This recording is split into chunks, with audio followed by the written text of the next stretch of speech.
Hello, moi c'est Marie. Et il y a un an, je suis partie vivre au Cambodge. J'ai lancé le podcast Pour ton sourire comme un journal de bord pour moi et mes proches. Aujourd'hui, je prolonge mon séjour au pays des sourires et je continue de te partager mon quotidien, mes tips et mes rencontres ici.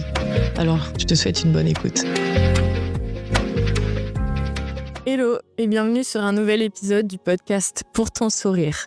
La nostalgie est un sentiment complexe qui combine à la fois un désir du passé et une certaine mélancolie. Elle est souvent décrite comme une forme de regret doux et amer pour des temps révolus ou des lieux familiers. Ce sentiment peut se manifester de différentes façons, des souvenirs d'enfance, des moments partagés avec des proches, ou même des lieux et des objets du passé. La nostalgie est généralement accompagnée d'une certaine douceur, mais aussi d'une reconnaissance que ces moments ne reviendront plus. Aujourd'hui, nous allons aborder le sujet de la nostalgie avec mon invité Kitri, volontaire au sein de Pour un sourire d'enfant pour la School of Business, qui a choisi ce thème et elle va nous expliquer peut-être pourquoi. Mais tout d'abord, peux-tu te présenter ? Bonjour, je m'appelle Kitri, j'ai 23 ans, je suis volontaire à la School of Business depuis 5 mois, pour encore 1 mois, et j'ai fait des études de commerce à Lille pendant 5 ans et je me suis spécialisée en marketing digital. Sinon, je suis lyonnaise, je viens d'une grande famille de 4 filles, et voilà. Du coup, est-ce que tu peux nous dire pour toi ce qu'est la nostalgie et comment tu la définirais ? Alors, pour moi, la nostalgie, c'est un sentiment, une émotion, et c'est une sorte de regret mélancolique qu'on va ressentir sur une période passée, sur un événement vécu, et qui va attirer une sorte de manque chez nous. Ok, et tu dirais que c'est plutôt positif ou négatif comme sentiment du coup ? C'est un sentiment à double tranchant pour moi. C'est positif parce que ça fait remémorer plein de bons souvenirs. Et en même temps, il y a ce côté négatif dans le sens où ça ramène vers le passé et ça peut empêcher et mettre des barrières sur le fait d'avancer. Ok, je vois.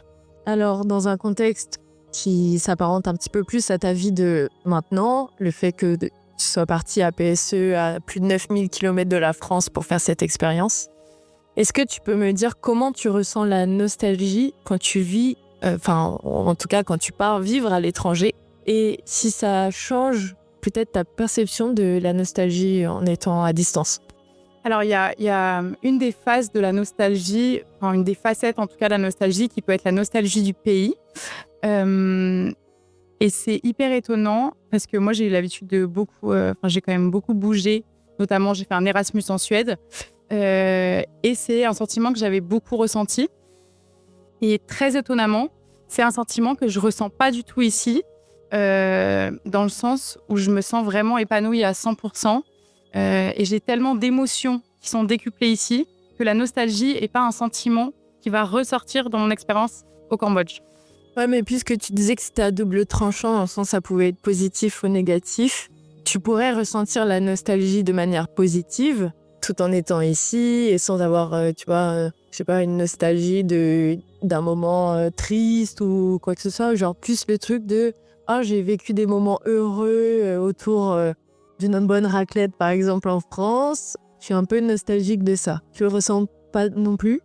Si, évidemment, il y a des moments qui nous manquent, surtout quand on voit sa famille, ses amis se réunir tous ensemble. On est un peu nostalgique de ces moments qu'on a passés avec eux. Et en même temps, je me dis que c'est une expérience qu'on vit qu'une fois. C'est un engagement. Et quand je m'engage à 100%. Donc, ce n'est pas des moments qui me manquent actuellement et sur lesquels je ressens un regret un peu mélancolique. Parce que je me sens tellement épanouie et tellement avec des émotions positives ici que je ne me vois pas à un autre endroit à ce moment-là. Bon, tant mieux. Ok. Est-ce que tu peux me raconter un souvenir nostalgique qui te tient à cœur ? Waouh ! J'en ai tellement. Là, on rentre dans le deep, faut en choisir un. Un seul ? Ouais, c'est hyper compliqué. Je pense qu'un souvenir nostalgique, ce serait peut-être un petit peu l'insouciance de l'enfance. J'ai pas un souvenir particulier, mais c'est ces moments qu'on passait en étant enfant où on ne se souciait pas de tout ce qu'il y a autour, de tout ce qui nous entoure. Aujourd'hui, il y a tellement d'événements qui peuvent un peu nous plomber le moral, que ce soit des événements personnels ou alors des choses qui se passent dans notre pays, dans le monde, qui peuvent un peu nous plomber le moral. Et je pense que je suis nostalgique un peu de cette naïveté de l'enfance où on passait du temps à jouer, à pas se soucier de ce qui nous entourait. Où la vie était plus facile. La vie était simple. Ouais, ok. Comment penses-tu que les nouvelles technologies et les réseaux sociaux changent notre façon de ressentir la nostalgie, notamment en regardant d'anciennes photos ou d'anciennes vidéos? Enfin, tu vois, ça peut nous replonger plus facilement dans des souvenirs nostalgiques ou, tu vois. Ouais. Je pense que la perception de la nostalgie, elle a totalement changé avec les nouvelles technologies et d'autant plus avec... je vais donner un exemple idiot, mais Snapchat, les souvenirs qu'on a sur Snapchat Tous les ans. il y a 3 ans, il y a 5 ans, Ouais. en fait, ça nous replonge toujours. Ah bah, Donc, clairement. en fait, notre téléphone et les réseaux sociaux nous obligent, entre À être guillemets, à être nostalgique. nostalgique. Ouais. On est poussé à cette nostalgie-là. Et Tu penses que c'est négatif ou c'est positif d'avoir cette nouvelle façon d'embrasser la nostalgie? encore une fois, ça dépend des événements dont on est nostalgique. Il y a des événements qui sont hyper positifs dont on peut être nostalgique, que ce soit des moments passés en famille, entre amis, même seul, des accomplissements qu'on a fait seul. Moi, je sais que par exemple, quand je vais regarder mes memories Snap dans 5 ans, et je vous jurer les memories de PSE, en fait, ça va me rendre hyper nostalgique. Donc ça, c'est sûr que ça nous replonge beaucoup plus qu'avant où ces nouvelles technologies n'existaient pas et surtout les réseaux sociaux n'avaient pas une avancée comme on a aujourd'hui. Et en même temps, moi, je trouve ça hyper possible. Moi, j'adore me réveiller et avoir mes petites vidéos ou même de temps en temps, j'ai un petit coup de mou.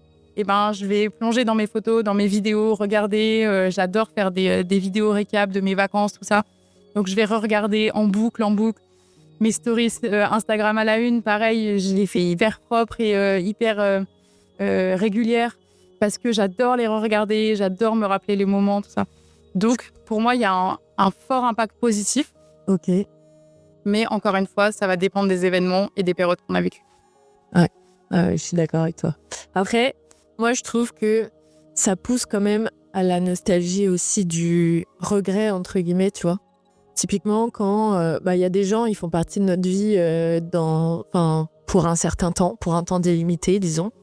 Et ils sont là et ils nous apportent beaucoup parce que même si on en retire une expérience négative, il y aura toujours du bon à prendre dans l'expérience de toute façon, tu vois. Moi, je me dis, tous ces trucs de memories, photos, trucs, machin, qui te sont renvoyés tous les jours si tu vas voir ton compte Snap ou Instagram, moi, je trouve que ça a modifié quand même la perception de la nostalgie dans le sens où ça te replonge toujours dans le passé, où ça te renvoie toujours à un truc du passé. Et t'es là en mode, ah oui, c'est vrai, il y a eu cette personne-là dans ma vie, ou un événement, peu importe, tu vois, dans ma vie, où il s'est passé ça dans ma vie à tel moment. Wow, et tu te reprends une mini claque ou une mini décharge qui te parcourt tout le corps, où t'es là en mode, oh, Totalement. tu vois. Et c'est ce que je disais, notamment comme tu me parlais des deux tranchants, on parlait des deux tranchants de la nostalgie, c'est le côté un peu négatif. Et justement, ce côté négatif de la nostalgie, c'est de rester un peu bloqué dans le passé, bloqué sur des événements, bloqué sur des personnes qui nous ont évidemment apporté forcément ces périodes-là. De manière ou d'une autre, ouais. Et en même temps, c'est un côté négatif qui peut se transformer parce que on peut voir à quel point on a évolué aussi depuis ce moment-là, depuis entre guillemets cette fin. Ça peut être une fin de plein de choses, hein. Ça peut être un événement, un deuil, une personne. Et on remarque quand même qu'il y a une évolution en général entre ce moment-là, l'instant avec la personne et l'instant après. Ouais. Donc ce côté négatif peut avoir aussi un impact positif sur notre personne aussi. Ouais. Est-ce que tu peux me dire, alors ça correspondra peut-être à la question que je t'ai posée juste avant où tu n'as pas su me donner un moment précis nostalgique, mais si tu pouvais revivre un moment du passé, lequel ce serait? Tu peux le faire au sens large, et m'indiquer une période de ta vie comme tu as fait tout à l'heure en disant l'enfance et tout, nana. Mais est-ce que tu as un moment où tu te dis, ah, je sais qu'à ce moment-là, j'étais bien, alors c'était vraiment chouette et si je pouvais le vivre une seconde fois, je le ferais? J'aurais pu te dire plein de choses parce que tu vois, moi, ma période collège, par exemple, j'ai adoré ma période collège. On était un peu dans une safe place, donc voilà. Trop bien. Après, mes débuts de mes études, pareil, on s'éclatait, c'était la nouvelle vie, on était jeunes, on sortait tout le temps, c'était génial. Mais en fait, avec le temps, et ça, c'est avec le temps qui passe, moi, c'est plutôt du coup des regrets de pas assez avoir profité à certains moments. On va parler du deuil, par exemple. Quand on perd quelqu'un, en fait, ça vient toujours après. On se dit, mais pourquoi j'ai pas fait ça ? Ouais. Et toujours après qu'il y ait un événement qui soit produit, on va se dire, pourquoi est-ce que j'ai pas fait autrement ? Et il y a un peu cette nostalgie de se dire, moi, j'aurais pu faire ça à la place, j'aurais pu faire ça, j'aurais pu passer plus de temps avec la personne, j'aurais pu lui donner plus, j'aurais pu parler plus, questionner plus. Et donc, je pense que si je pouvais replonger dans ces souvenirs, c'est dans une période, entre guillemets, ce serait vraiment les moments que je passais avec ma grand-mère et vivre les moments avec plus d'intensité et avec plus d'amour, d'émotion, de sentiments. Le faire à 115%, quoi. Oui. Voilà. Ouais, je comprends. Ok. Et y a-t-il des objets ou des endroits que tu te surprends à regretter parfois ou qui pourraient te rendre nostalgique, tu vois ? Alors, ce qui est drôle avec la nostalgie, c'est qu'il y a plein de choses en fait qui peuvent rappeler des moments qui vont nous rendre nostalgiques. Ça, que ce soit la musique, les objets, les lieux. Moi, j'ai une musique aussi, par exemple, This is the Life de Amy Macdonald. Yes. Je me souviens toute ma vie, mon papa me la faisait écouter quand j'étais petite sur l'ordinateur. Voilà, c'est des moments, je suis hyper nostalgique de ces moments-là. Parce que, ce que je te disais tout à l'heure, j'étais insouciante, voilà. C'est trop bien. Après, des objets, alors moi, j'ai fait beaucoup de danse classique. Les accessoires ou les vêtements. Oui, quand je retombe sur un chausson de danse ou une paire de pointes, et là, je me dis, ah ouais, quand même, ça fait longtemps. Et j'aurais pu continuer plus, j'aurais pu encore plus me donner à fond. Et puis, ça s'est fait comme ça. J'ai dû arrêter et j'ai fait le choix d'arrêter. C'était un choix personnel. Personne ne m'a jamais forcé. Mais c'est vrai que ça peut ça me replonge un peu dans le passé. Et après, des lieux, la Bretagne. J'y retourne pratiquement tous les étés. Voilà, la Bretagne. Après, les camps scouts. Les camps scouts, c'est des moments qui me rendent hyper nostalgique. On a vécu des moments hyper forts, hyper simples. Donc, c'est des moments qui me rendent nostalgique aussi. Ok, trop bien. Est-ce qu'il y a quelque chose qui te manque vraiment très très fort de la France ? Ah bah oui, quand même. Ah bah, mon entourage. Moi, c'est le fromage et la charcuterie, tu vois. Non, je déconne. Je peux comprendre. Non, mais c'est sûr que mon entourage me manque, que ce soit que ce soit ma famille. C'est un gros mot. On va peut-être recommencer. Mon entourage me manque. Mon entourage me manque, évidemment, que ce soit ma famille ou mes amis. Mais en même temps, je me dis que c'est une période que je vivrai qu'une fois dans ma vie. Ah bah ouais, c'est clair. Et qu'il faut que je la vive intensément et que même si la vie va vite, et c'est des personnes que je vais retrouver en rentrant en France. Je suis partie, tout le monde était en bonne santé. Ouais, c'est important déjà. Oui. Pour partir l'esprit un peu serein. Ouais. Je trouve ça hyper important. En fait, c'est partir pour oublier un peu quelque chose et avec l'esprit qui n'est pas libre, ce serait une bêtise. Et je ne juge pas du tout les personnes qui font ça. Mais en tout cas, de mon point de vue, ce serait une bêtise parce que déjà, je suis très sensible. Donc, j'aurais énormément de mal à vivre les choses après sur place. Et c'est pas dit que ça se passerait bien non plus. Enfin, voilà. Et en fait, on a beau dire, mais quand on part avec l'esprit moins libre, on s'enferme un petit peu et du coup, on vit les choses beaucoup moins fortes. Ouais. Ok. Est-ce que tu as des petites astuces ou des habitudes pour gérer ou exprimer ta nostalgie au quotidien ? Enfin, même si elle fait pas partie de ton quotidien tout le temps, on va dire, genre, est-ce que t'as... Je sais pas, il y en a, ça va être serrer fort un doudou ou, tu vois, genre, est-ce que toi, tu fais des choses, t'as un petit rituel ou t'as un petit truc pour gérer ta nostalgie ? Alors, soit j'écoute de la musique. Ok. Celle que tu écoutes avec ton daddy ? Voilà, celle que je peux écouter avec mon daddy. Mais je sais que, par exemple, avant de partir avec mes sœurs et ma maman, on écoutait énormément Juliette Armanet. J'écoute très souvent de Juliette Armanet parce que je sais que ça me fait penser beaucoup à ma famille et c'est un peu ma manière de penser à eux. Après, me replonger dans les photos. Et en fait, je me suis surprise à exprimer beaucoup plus ce que je ressens depuis que je suis ici. Ah ouais ? Ouais. Pense à cause de quoi? Enfin, ou comment c'est? Un exemple, j'ai des jeunes qui m'ont parlé d'un passé hyper compliqué et j'ai envoyé un message à mes parents en leur disant en leur remerciant pour le foyer si stable et si aimant qu'ils nous avaient offert. Ouais.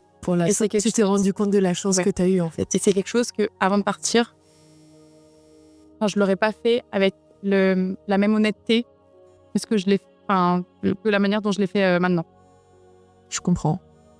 Est-ce qu'il y a des trucs... On va parler un petit peu plus Cambodge, là.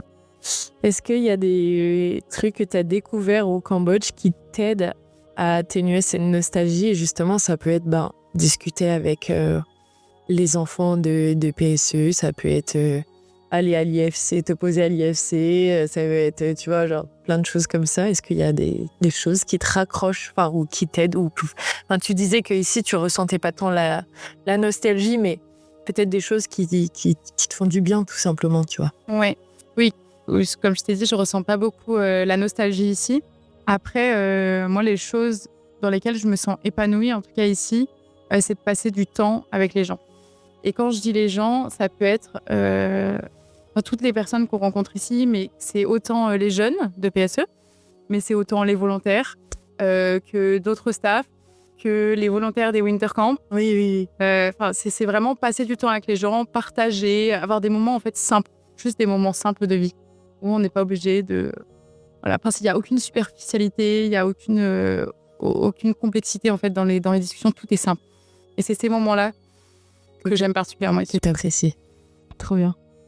Et tu dirais que vivre à l'étranger, après, vivre, c'est un bien grand mot, parce que ça reste des périodes relativement courtes sur toute une vie, mais genre, t'as ton expérience du coup d'Erasmus, plus celle-ci au Cambodge, ton volontariat ici. Est-ce que tu dirais que ça a changé ta vision de la nostalgie et peut-être son importance dans ta vie? Waouh. Alors, est-ce que ça a changé ma vision de la nostalgie? Ouais. Par rapport à, tu vois, la France où, en fait, tu peux être nostalgique de, je sais pas, justement, on parlait des gens qui ont pu être dans ta vie, ou des moments de collège, ou j'en sais rien, juste toutes les petites photos, vidéos que tu reçois tous les jours. Genre, est-ce que le fait d'être à l'étranger te rend peut-être parfois plus ou moins nostalgique de passer des moments avec la famille, ou, tu vois, genre, il y a plein de choses où justement, là, toi, t'avais plutôt l'effet inverse où tu disais que être ici, ça te rendait moins nostalgique. Est-ce que tu penses que voilà, c'est le fait d'être à l'étranger qui te rend moins nostalgique? Peut-être comment tu compares cette expérience à ton Erasmus? Je sais pas, genre... Moi, toutes mes expériences à l'étranger m'ont énormément apporté et elles m'ont toutes faites changer un minimum. Ça a changé ma perception de la nostalgie. En fait, je me sens moins nostalgique de moments superficiels. Où je me suis rendu compte aujourd'hui que c'était des moments superficiels et des choses superficielles dont en fait on n'a pas besoin de s'entourer, on n'a pas besoin dans son quotidien. Et je suis nostalgique de choses beaucoup plus simples qu'avant. Ouais. Avant, en fait, ça t'a fait prendre conscience, quoi. Exactement. Avant, je pouvais être nostalgique. Voilà. J'ai loupé. J'ai fait une super soirée avec mes copains il y a 3 ans. Je suis nostalgique de cette soirée. Aujourd'hui, plus du tout. C'est des moments beaucoup plus simples où, oui, ça peut être avec mes copains, mais voilà, on s'est fait un barbecue hyper simple, pas de chichi. Vraiment, c'est des choses très simples du quotidien. Ouais. Tu t'es réconcilié avec les vrais moments de la vie, en fait. Exactement. Peut-être. En fait, t'as juste grandi. Ouais. Titré. Je pense que c'est ça. On a la clé. Je pense que c'est ça. Ça y est, on a percé. J'ai On grandi. peut arrêter cet épisode ici. C'est bon, on a percé le secret de Kitri. Elle a grandi. Non, mais c'est vrai, quand j'étais en Suède, oui. Honnêtement, c'était des choses encore plus superficielles, encore superficielles qui me manquaient quand j'étais en Suède. Parce que c'est vrai que la vie était totalement différente en Suède. En Suède, je vivais... Mais t'étais encore étudiante déjà. Déjà, j'étais encore étudiante. C'était un Erasmus. C'était pas la même ambiance. J'étais dans mon appartement, j'ai des personnes, je travaillais pas. J'étais à l'université, donc je me suis moins rendu compte que les choses simples m'apportaient 2 fois plus que des choses superficielles. Et tu penses que quand tu rentreras en France, tu seras nostalgique du Cambodge? Ah bah c'est sûr. Ah bah évidemment, je serais hyper nostalgique. Enfin, comme je te dis depuis le début, tout est hyper simple ici. Les discussions, les sourires, la vie est facile. La vie est facile, en tout cas pour nous ici. On vit des moments de grande simplicité et de pure simplicité. Et c'est surtout ça, je pense, qui va me manquer. De retomber dans un univers. En plus, je vais arriver à Paris, donc je vais être dans le monde, dans les gens qui font la tronche. Qui se passe à 100 à l'heure. La vie qui va à 100 à l'heure, le métro, boulot, dodo, pas un sourire. Alors que là, je vais prendre mon petit déjeuner, j'ai 15 sourires dans la tronche, j'ai pas le droit d'être de mauvaise humeur le matin. C'est clair. Enfin, mais même quand tu l'es, en fait, ça disparaît tellement vite. Je trouve, genre ici, tu sais, t'as évidemment des moments où t'es un peu moins bien luné que d'autres, on reste humain malgré tout, tu vois. Et je trouve que ici, dès lors que tu mets un pied, mais même en dehors de PSE, en fait, j'allais dire dès lors que tu mets un pied dans PSE, mais même au-delà de ça, en fait, dès lors que tu croises un Khmer qui va te sourire, t'es là en mode, ok, ça va même mieux. Même si c'est un sourire de gêne, en fait. Mais ouais, de ouf. Parce que même si c'est un sourire de gêne, c'est un sourire qui est quand même hyper pur. Sincère. Et sincère. Et donc, en fait, moi, je me suis surprise, ça m'est déjà arrivé 1 ou 2 fois de me réveiller un matin, voilà, je me lève pas du bon pied, j'ai pas envie de parler. Faut me laisser dans mon truc, faut me laisser 1 demi-heure et dans 1 demi-heure, dans ta petite bulle. Je suis à vous, mais là, laissez-moi 1 demi-heure. Et en fait, je pouvais pas parce que 10 minutes après, j'arrivais au petit déjeuner et en fait, je me prenais une vague de sourires, une vague de bonjour, une vague de Srei Saat, how are you teacher, est-ce que t'as bien dormi, oh là là, so cute teacher. Enfin, en fait, c'est pas possible d'être de mauvaise humeur. En fait, on arrive, on se prend une vague d'amour, une vague de gentillesse. Donc en fait, on peut plus, quoi. Ouais, je suis d'accord. Alors que ça, en France, je vais le retrouver. Ah bah là, c'est clair. Direct, instant. Dans le premier RER, dans le premier métro, dans le premier... Direct. La flemme. La flemme. Bon, eh bien, est-ce que tu aurais d'autres choses à partager? Est-ce que tu avais fait des petites notes? Faut dire que Kitri était un peu stressée avant cet épisode. Moi, j'avais préparé quelques questions que j'avais envie de te poser. Donc, je suis arrivée à la fin de ces questions, de cette petite liste. Donc, as-tu quelque chose que tu souhaiterais rajouter? Bah non, j'ai rien de particulier. Simplement, c'est très beau la nostalgie, mais il faut vivre aussi le moment présent. Il ne faut pas rester non plus enfermé dans le passé. C'est bien de s'aider du passé pour s'améliorer, mais il faut vivre avec le présent et après se projeter aussi. Enfin, il y a vraiment cette notion de passé, présent, futur. Il faut faire attention à ne pas rester un peu dans une période, bloqué dans une période et se laisser évoluer. Et pour ça, pour moi, il n'y a rien de mieux que de se lancer des projets, se lancer des objectifs. Moi, par exemple, le PSE, c'était un engagement que je voulais prendre depuis des années, un engagement humanitaire. Et on y va. Et en fait, si je suis nostalgique de certaines choses en France, s'il y a certaines choses en France qui vont me manquer, c'est pas grave, je les retrouverai plus tard. Et on se voit changer, on se voit grandir. Et c'est ce qu'on disait, on se voit évoluer. Et c'est, il n'y a rien de mieux. Il n'y a rien de plus agréable que de passer que de réussir en tout cas ses objectifs. Ouais. Moi, je te rejoins. Je suis un peu moins dans les projets, mais je te rejoins sur le fait qu'il faut savoir apprécier le moment qui arrive et aussi saisir, tu vois, les opportunités de vie. Genre, toi, tu disais que c'est un engagement que tu avais envie de faire depuis longtemps. Moi, ça m'est un peu tombé sur le coin du nez comme ça. J'étais en mode, qu'est-ce que je fais là? Je ne sais pas. Bon, bah, vas-y, let's go, quoi. Et finalement, j'apprécie énormément mon expérience ici et je le referais 10 fois, même 100 fois s'il fallait, tu vois. Alors que c'était pas prévu, mais il faut pareil, avancer, pas rester bloqué dans le passé, je suis d'accord avec toi, et profiter. Moi, il y a un terme que j'aime bien, c'est l'espérance. Et en fait, si on vit avec de l'espérance, en fait, il y a plein de choses qui peuvent nous arriver d'hyper positives.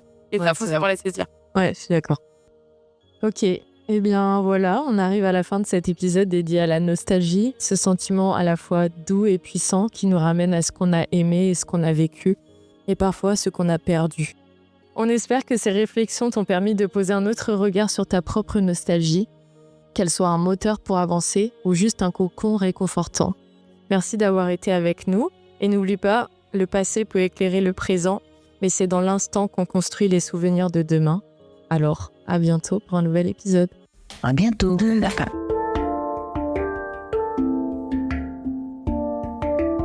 Merci pour ton écoute. J'espère que tu as passé un aussi bon moment que moi.